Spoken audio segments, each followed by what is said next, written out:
Okay, welcome back to a very rainy Thursday, I guess it is today. We had a lot of rain and hail where we live, and I suspect Edmonton did too because I was there for a little while and it was getting pretty dark when I left. Today we're looking at the module on gender in the news, which focuses primarily on rape culture and how that really unfolds in the media in terms of um, who the stories are about, what the stories are about, how the stories are reported, who reports them, um, how uh, um, how what we expect in terms of behavior, in terms of depictions of the good woman versus the bad woman, for example, worthy versus unworthy victims, and so on, is highlighted in terms of missing and murdered Indigenous women. It could also be highlighted in a number of other kinds of stories as well. For example, the attack on news media around the world, in which many women have reporters or others related to the news have been attacked or murdered, is one way to look at it.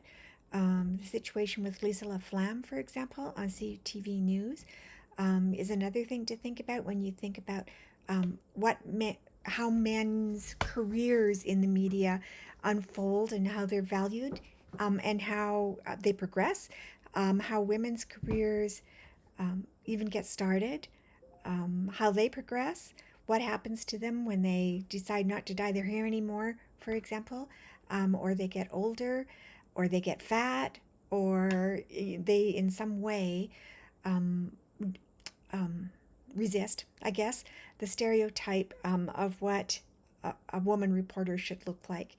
Um, and I guess the first criteria there would be she's young and she's attractive and she doesn't speak with an accent and those kinds of things. So I invite you to think about how racialized women, for example, don't show up as conveyors of the news or investigative reporters anywhere near as often as white women do, or Indigenous women, or any women with disabilities, or any other kind of degree of difference. So that's something else to think about. When I was going through this module, I was reminded of what Margaret Atwood said, that men are afraid that women will laugh at them, but women are afraid men will kill them. And what a very, very different experience of life and personal safety that is for us as women.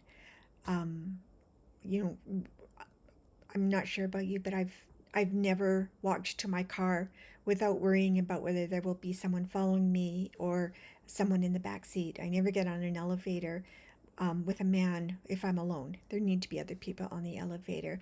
Those are the kinds of things that men, for the most part, just don't worry about. And again, how are they reported? How are these kinds of stories depicted on the news? So lots to think about in this module, lots also to elaborate. So there was a focus on sexual assault, but we could focus on a number of other things as well when we talk about women or gender in the news, not just women in the news, but gender in the news. Again, we're getting close to the end. Not getting as many challenges in as I'd hoped to get at this point. Don't forget that you can write your rhetorical précis at any time and submit that. That's a good thing to do if you want some substantial feedback before the final exam, which is in just a couple of weeks, because the final exam expects academic writing from you. So if you're not quite sure about your academic writing, rhetorical précis is a way to no, well, practice sounds like you're not doing the real thing. You are doing the real thing, but you will certainly get feedback from Stephanie and I. Enjoying the discussions. Keep up the good work. You're really delving deeply into them.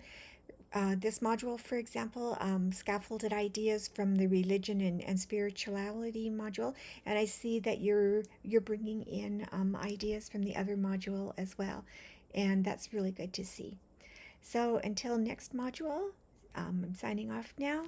See you soon. Good luck. Bye bye.